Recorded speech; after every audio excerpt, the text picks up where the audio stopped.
Hi, I'm Tony the Truthspeaker Clark, and in a couple minutes, a vision that I had is actually going to become fact. I am filming a television show with my friend Mike Murray on mental health issues. We started writing a book back in April, and through that, our friendship has grown to the point where we help each other with our mental illnesses, and we have found a way to work better with each other and to also give people the tools that we are using to help them as well. Less than a year ago, I was homeless and living in a parking garage. I was terrified, I was scared, and I saw no way of living. For several years, I woke up every morning saying, I hope I die today. Well, since about May, every morning I have woken up and I have not said those words. I am encouraged to live.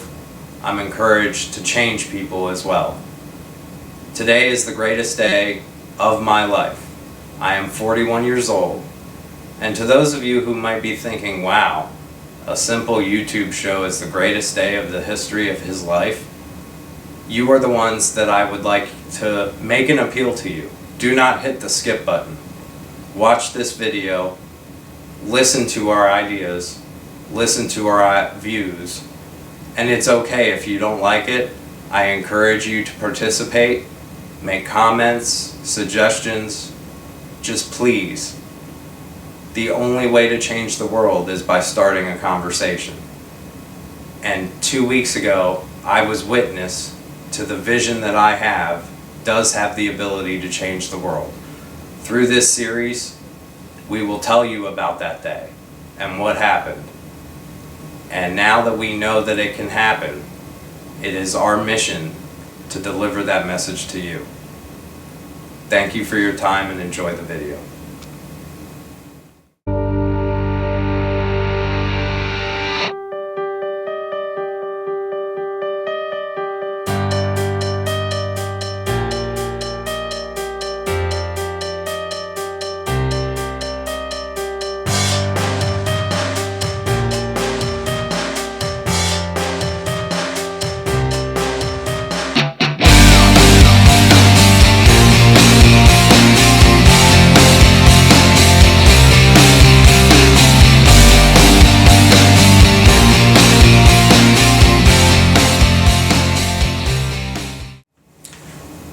Hello, my name is Mike Murray, and welcome to Mental Health Today.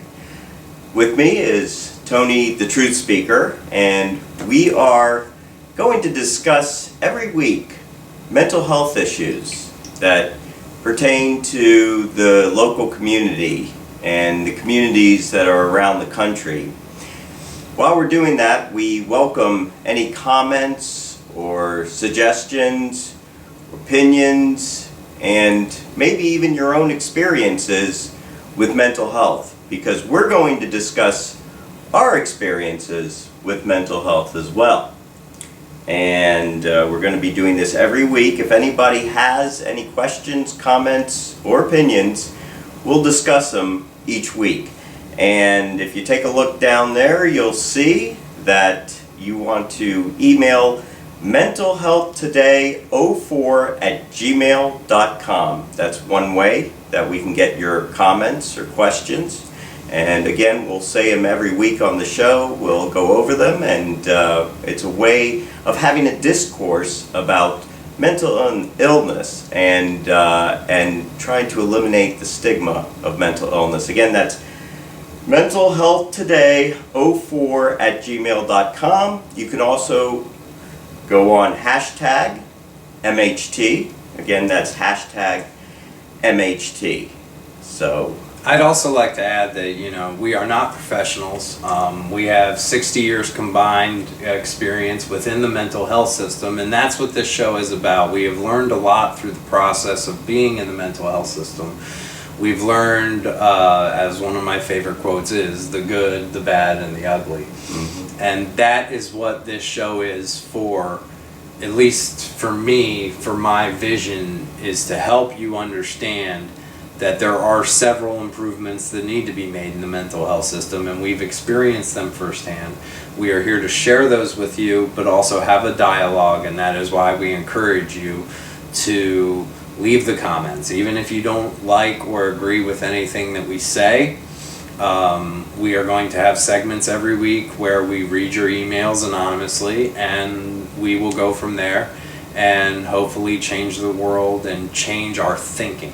That's the big thing for me, is to be able to change somebody's thinking, that we are not crazy, we are not twisted, we are normal people who have found a way to recover from mental illness, in a sense, without using the doctors and things of that nature overly, and just having a doctor saying, oh, you feel this way, here's a pill. Yeah, we actually are going to come up on our first topic of the day, and that's the environment today and support systems. And actually, Tony and I met each other through a mental health support system that I facilitated on a weekly basis. I still facilitate it on a weekly basis. And we're going to talk about the importance of support systems. We like to look at this show as a support system for anybody out there who's feeling cornered or feeling that they can't communicate with someone or has issues that they'd like to discuss. They can do it anonymously through this show, and again, Tony and I will be giving our combined 60 years of experience on the mental health system, at least as we know it here, and maybe you can even give us some input across the country as well. So please stay tuned for segment number 1.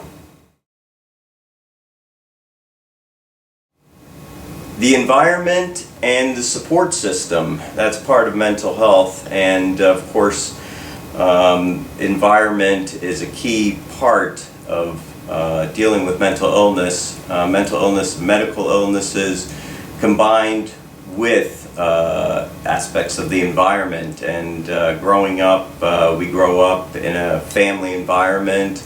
There's a natural generation gap. Parents are in authority, or supposed to be authority figures, and as kids get older, they start to get more autonomy, more independence, and then there starts to be a clash between what their needs are and their wants and parents' needs and wants. And there are other aspects too. There's a 50% divorce rate in this country, and parents can be combative. And I know in my own experiences, my parents are divorced. They used to fight a lot, and that used to create some anxiety in the household. And growing up, that was something that, looking back, did create some anxiety for me. And then there are other aspects of it too, including fear of failure, which will be our next topic. But one thing about environment, Tony, I know you have certain thoughts about that. My thing has always been, when you live in a family that's close-knit and you have so many people in a household, I come from a very big family, that it's not genetics that promotes the mental illness. People always want to focus on that. For me, it's you become what you witness. And the behaviors that your family exhibits, those are the things that become who you are.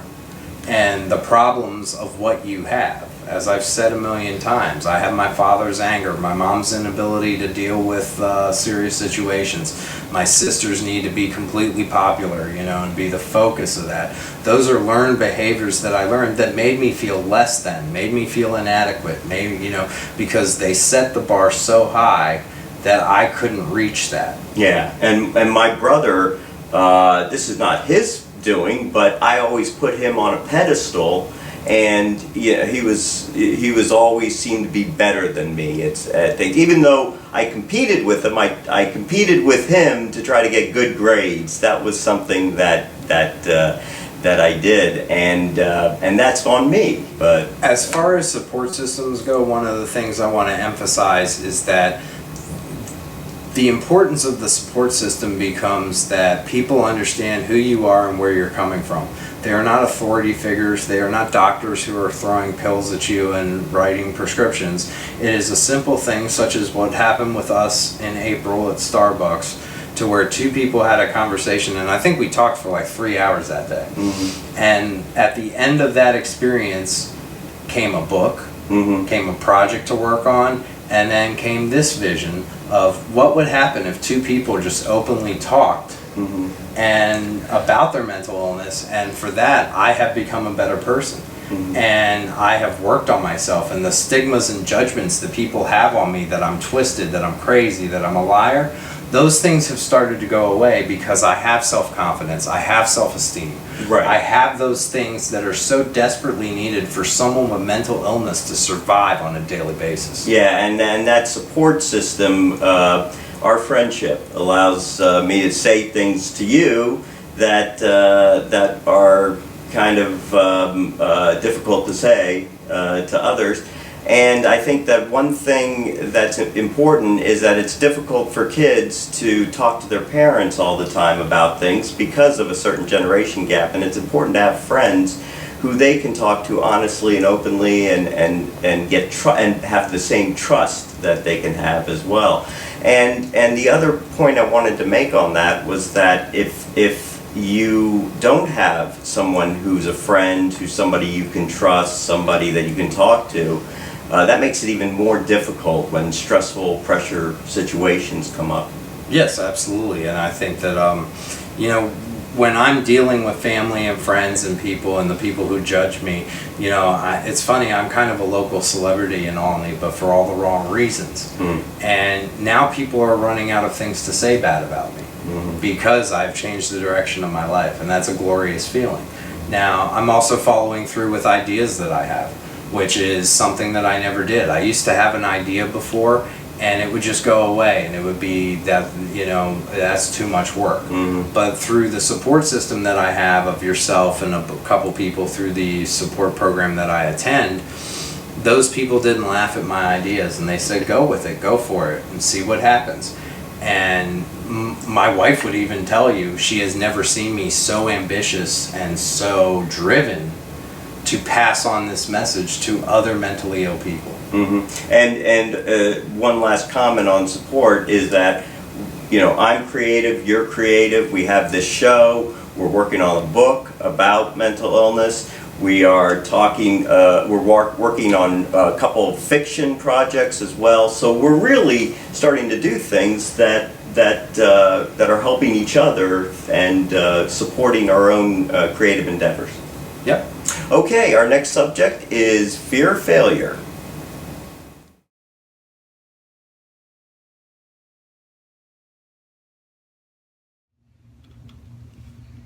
Well, you may have noticed that we're in a different sort of camera angle, and that's because we're having technical difficulties.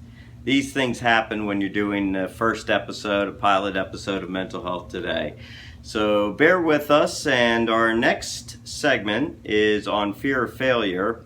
And first of all, why don't I just look at this perspective, that yes, we do have to do a different camera angle, we have to start filming on a smartphone, but that doesn't mean that we're failures. It just means that we're taking a detour right now and getting the show done. And it's kind of ironic that the topic for this episode is fear of failure. Yeah. I knew there were going to be technical difficulties, but those things will work out as we go through each week. And that's the difference that I wanted to talk to you about, mm-hmm. is that the difference in our thinking now, mm-hmm. is that it's okay when stuff like this happens, and it's okay. This is all a learning process. Episode 1 is not going to be like episode 12. We find a camera that works better than the one we were using, and we deal with it, and we keep going forward. Yeah, and the way I feel about it is that, like right now, well, you did the first part good, but now you had to change your camera, so it's not like a real show. So you're getting a C or you're getting a D.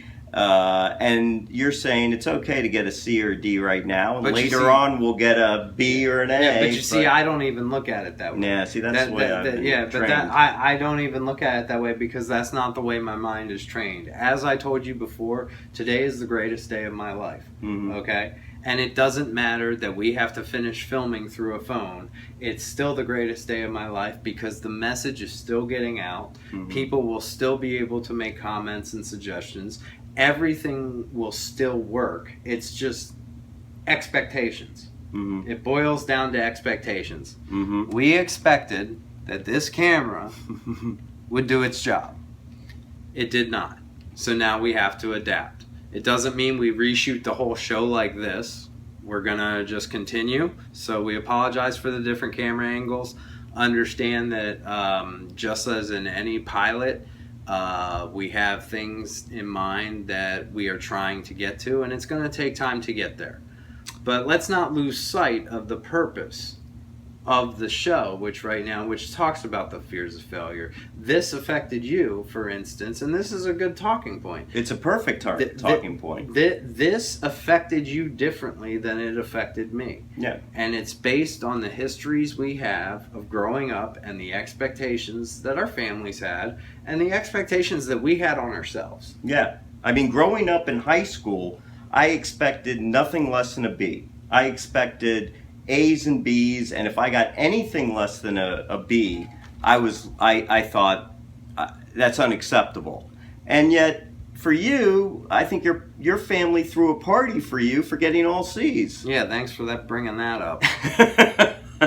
While you're at it, why don't you give me a nice paper cut and pour lemon juice on it? So when I'm doing this, and there are kids out there, or there are kids in high school right now who probably had that same feeling. Even worse, there are some kids I remember who couldn't get less than an A, couldn't get less than straight A's. I mean, that's a lot of pressure to put on a kid. It is. And then the child, at least for me in my aspect of it, I go back to a time where I wanted to be my father.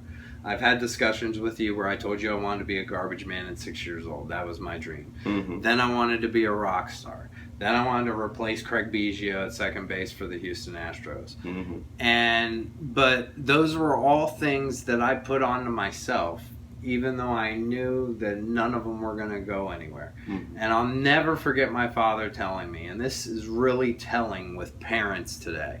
My father told me when I went to him and said I wanted to be a garbage man, he said, "Tony, you don't want to be a garbage man. You want to be a man that owns the garbage company." Mm-hmm. Think of the expectation that created in me.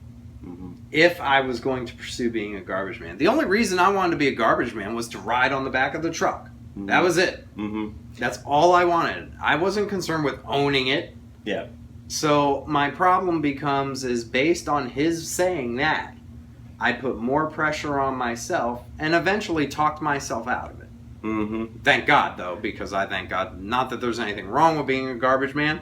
It's just, I know for me, I can't work that hard. You know, growing up, it's interesting you say that, because anytime I had high expectation, and it's almost even up to today, that I'm always setting a bar, a standard for myself that not only can I not meet, but almost nobody can meet. And it started that I grew up wanting to be an actor. I wanted to go to California. I wanted to be an actor. I wanted to be famous, and I wanted to come back to my hometown and have everybody look and say, "Oh, hey, you're a famous actor. That's great." And when I was in college, I kind of saw that dream fade away, and unfortunately, I was addicted to marijuana and drinking way too much, and I think that self-medicated myself because of that fear of not reaching my expectations and feeling that I had failed in my dream, and at the same time, while doing that, not recognizing that I was actually a really good writer. In fact, when I was at my lowest point, when I had become delusional, I had a psychotic episode, a play of mine was actually being performed at the college, and I missed it. And anybody else would say, oh my gosh, this is what you should be doing. Look how successful you are at it. And I'm just thinking of myself as a total failure and had to leave school. We've had our talks on the definitions of success and how everybody perceives success differently. And now I've told you, you live in a townhouse here, and I've already told you flat out that I would consider myself a success if I own this townhouse. And that is my bridge. That's my bar. Your bar is different. And that's the way everybody's bar is. And one of the things that kind of keeps coming up today is when you talk about those fears of failure, but you also talk about the expectations that we put on ourselves and the unrealistic expectations we put on ourselves, to the point where we set ourselves up for that failure. Mm-hmm. And it's almost like we sabotage our own thing. My ideas when I came up with this project and deciding, okay, I want to write a book with you, and then it evolved into this TV show, I've always been a man who just talked, and I wanted to be a man of action. I've been telling my friends, this Saturday I'm putting out my first television show, and then these things happen, these technical difficulties happen, and my first thought is, if I don't get this thing out there, people are going, there goes Tony again. He's not asserting himself. He's full of crap, things of that nature. Mm-hmm. To where I still want to help people and help people understand that the thoughts that they have, I have too.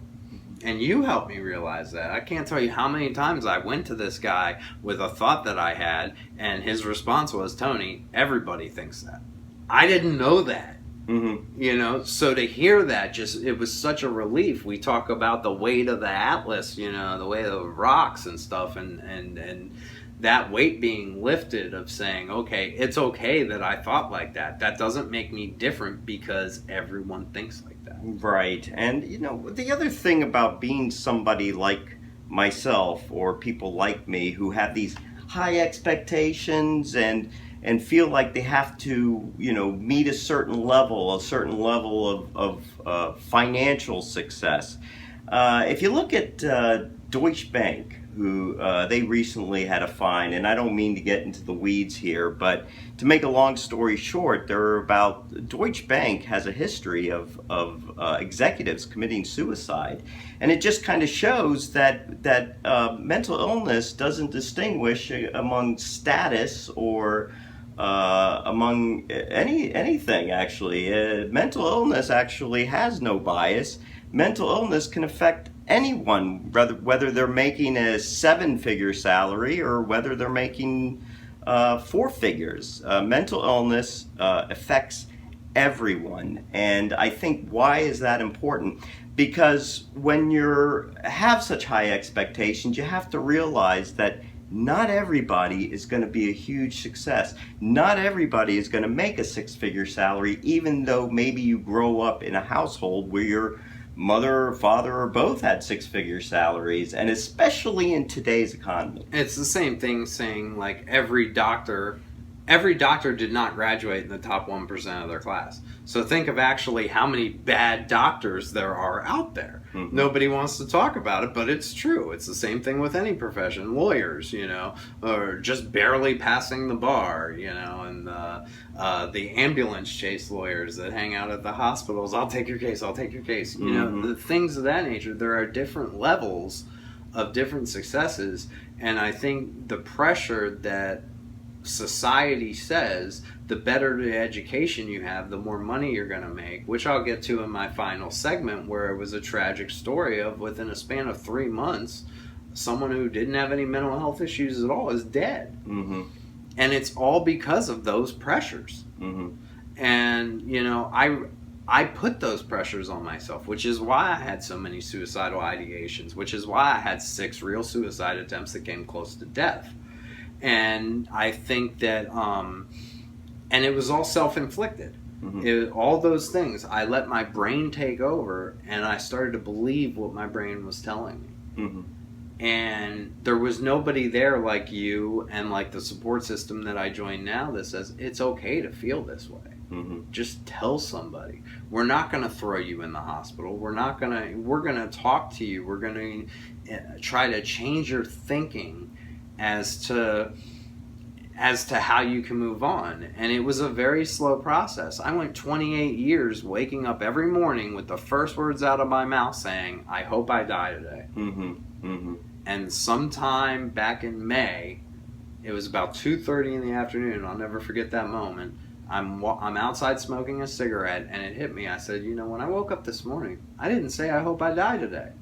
That's where the change took place. Yeah, and for me, for the last, say, 31 years, it's been not meeting the kind of place that I wanted to be in my life. I wasn't making maybe the amount of money I wanted to make it. Going back to smoking pot, and then getting a manic episode, and feeling guilty about the addiction, and having to recover, and then recovering and feeling confident, getting my self-esteem back, and then smoking pot and having a bad episode and having a manic episode and collapsing again. And it was just an ongoing process of addiction, and unable to manage my life. Fortunately now, going back to the recovery system, going back to that support system, maintaining that and staying off of drugs is, for me, has been very, very helpful.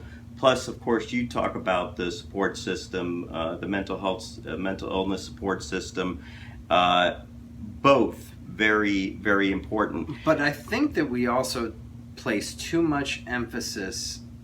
I don't want anybody watching this to feel guilty or bad about themselves for self-medicating. Right. It is a natural human response, especially to someone with mental illness that's taking these medicines that are supposed to be helping them, and they feel like a shell of a human being. They don't feel human anymore, and the pills aren't working. So they have to seek out other things. Unfortunately, it becomes alcohol, cocaine, marijuana.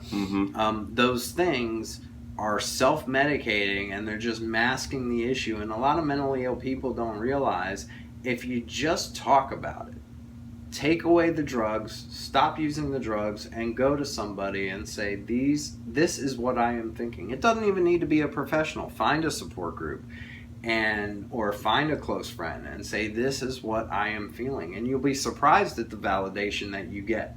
Thank you. Yeah, and that last manic crash I had, I didn't feel guilty about it. I felt validated that I was taking drugs because I was very unhappy, and the one thing I didn't have to go through was a year of feeling guilt and torment and like a loser.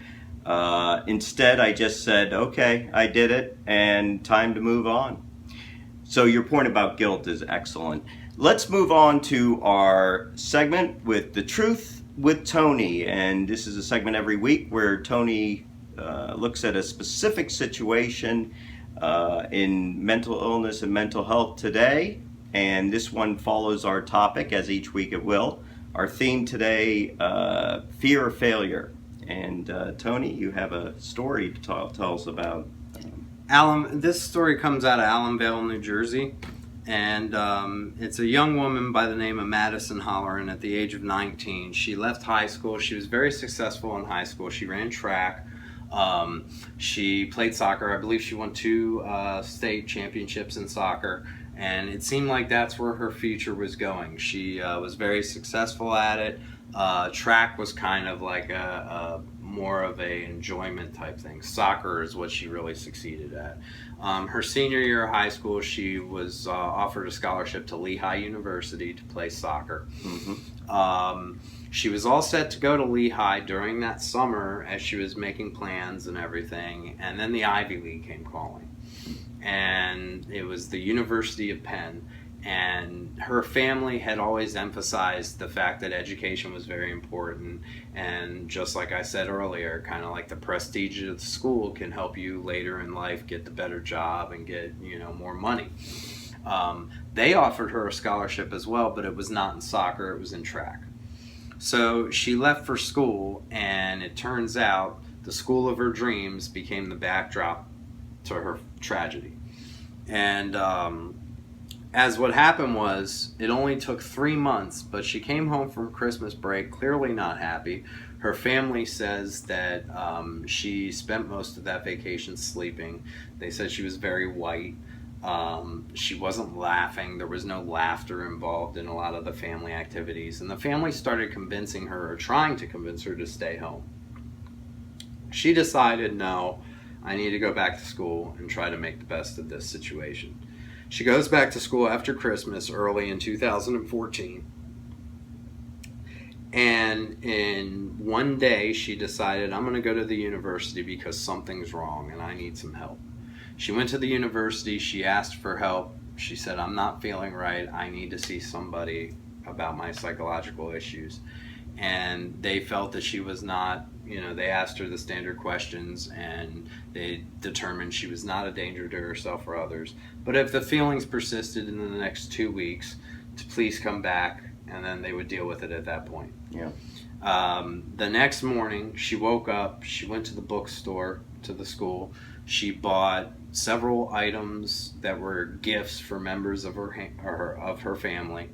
And she left the bookstore and walked to the corner of Spruce and 15th Streets, which is on the Penn campus. And there is a 9-story parking garage there. She climbed up to the top, placed the items where authorities would find them. And I found this very telling. She also left a picture of her as a 6-year-old girl holding a tennis racket.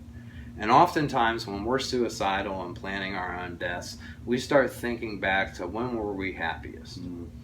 So all that silent pain from 6 years old till college, mm-hmm. But college is what triggered everything. There was no problems in elementary school, but at the time when she was in college, she pointed to that moment as her happiest place. Mm-hmm. So she left that picture and she climbed over the railing and she jumped 9 stories to her death.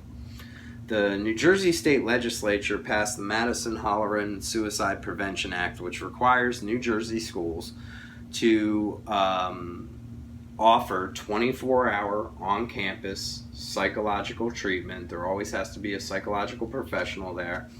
And also it requires the schools to report to incoming freshmen the amount of suicide attempts that have happened in the previous year. My issues with this is that before her suicide, New Jersey was 49th in the country, with the second lowest suicide rate of 3.8% per 100,000 people. Okay? After these laws were passed, and I checked my data, 1 year to the day that the law was passed, New Jersey now has a staggering 8.9% suicide rate per 100,000 people between the ages of 10 and 24.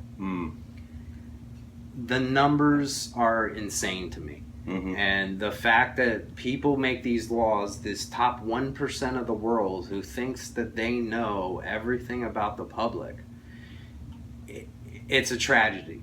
And where I come in with the truth is I believe the University of Penn failed this girl. Mm-hmm. I believe they failed her family.